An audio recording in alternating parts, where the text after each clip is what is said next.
Hi, I'm Catherine Killen, Chief Strategy Officer here at the Knox County Health Department. We have rolled out a weekly video series to provide additional insight into the many different aspects of our COVID-19 response. All of our videos can be found on our website at covid.knoxcountytn.gov. First up, we have a couple quick notes about our response. We continue to provide data on our website every day, Monday through Friday. Our contact tracing teams are working 7 days a week, and we also continue to provide vaccinations at all 3 of our locations as well as out in the community.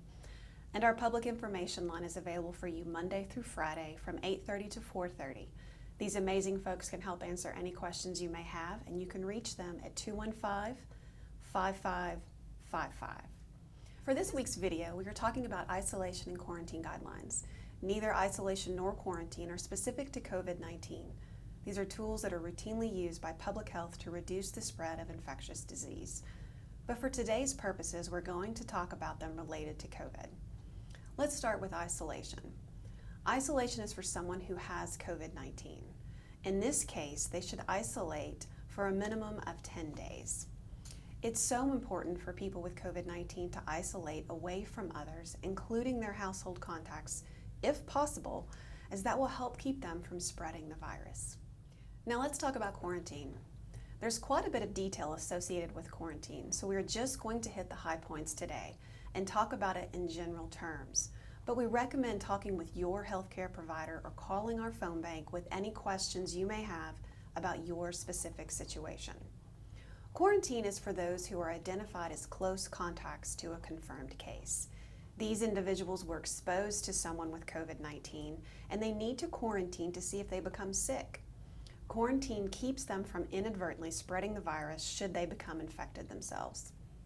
Fully vaccinated close contacts are not required to quarantine as long as they do not have symptoms.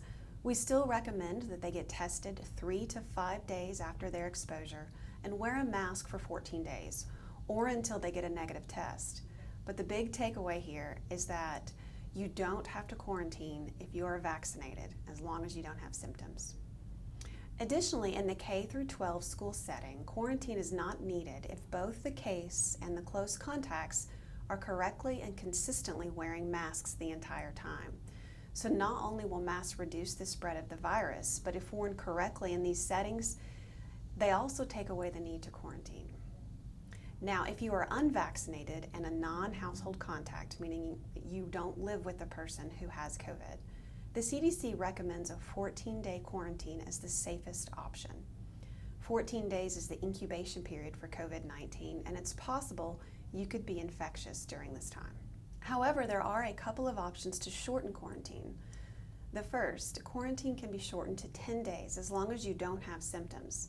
So that means on day 11, you can return to normal activities again as long as you don't have symptoms of COVID. Another option allows quarantine to be shortened to 7 days if you don't have symptoms and if you get a negative test after day 5. That means you can return to regular activities on day 8. Regardless of when your quarantine ends, close contacts should continue to monitor for symptoms and wear a face mask for that full 2-week period. Once again, that was for those who are unvaccinated and not a household contact. For household contacts, we have those details on our website under the Guidance and Prevention tab. And finally, we urge everyone who is eligible but hasn't yet received a vaccine to please get one. Not only is it the best protection for you and your loved ones against the virus, but it also keeps you from having to quarantine. We hope this information can empower you with the knowledge needed to take action should you or a loved one get COVID or be exposed to someone with the virus. If you get COVID-19, please let your close contacts know that they've been exposed so they can take immediate action. They should not wait for a call from public health.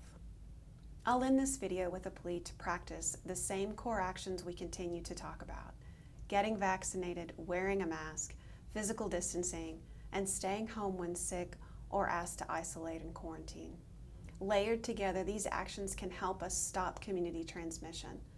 If everyone follows these recommendations, less people will get sick and our community will be in a better place. Thank you for watching, and as always, please be kind to one another. We'll see you next week.